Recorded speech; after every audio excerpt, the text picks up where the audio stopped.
Hello guys, আসসালামু আলাইকুম।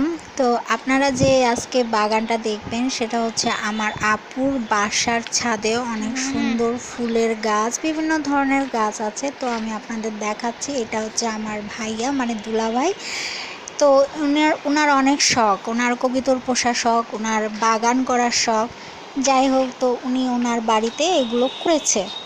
তো যাই হোক, দুঃখের বিষয় যে তার বাড়িটা থাকছে না, বাড়িটা বিক্রি করা হচ্ছে কোনো কারণবশত। যাই হোক, আমরা খুব টেনশনে আছি। যাই হোক, তো আপনারা সবাই দোয়া করবেন যেন এর থেকে ভালো বাড়ি আমার ভাইয়া করতে পারে। তো অনেক বড়, ছাদটা অনেক বড়। তো এগুলো সবই তার গাছ।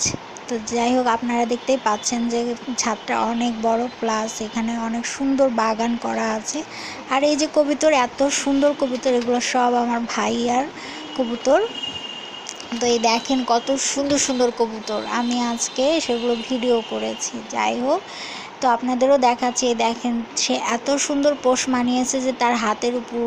তারপর তাকে ছাড়া এই কবুতরগুলো কিছুই বোঝে না। এই দেখেন কত কবুতর, কত সুন্দর সুন্দর কবুতর। আল্লাহ এত সুন্দর করে সৃষ্টি করেছে। আর আল্লাহ যেন আমার ভাইয়াকে এর চেয়ে বেশি কবুতর করার, পোষ মানানোর তৌফিক দান করুক আল্লাহ। আপনারা সবাই আমার ভাইয়ার জন্য দোয়া করবেন। তো যাই হোক গাইস, আমি তো এই কবুতর আগে কখনো দেখিনি, ফার্স্ট দেখলাম। তো দেখে আমার খুব ভালো লাগছে, একটু খারাপও লাগছে, কারণ এই কবুতরগুলো আর থাকছে না, কবুতরগুলোও বিক্রি করে দেওয়া লাগছে, যেহেতু তার বাড়ি বিক্রি হয়ে গেছে। তো গাইস, সবাই আমাদের জন্য দোয়া করবেন। আল্লাহ হাফেজ।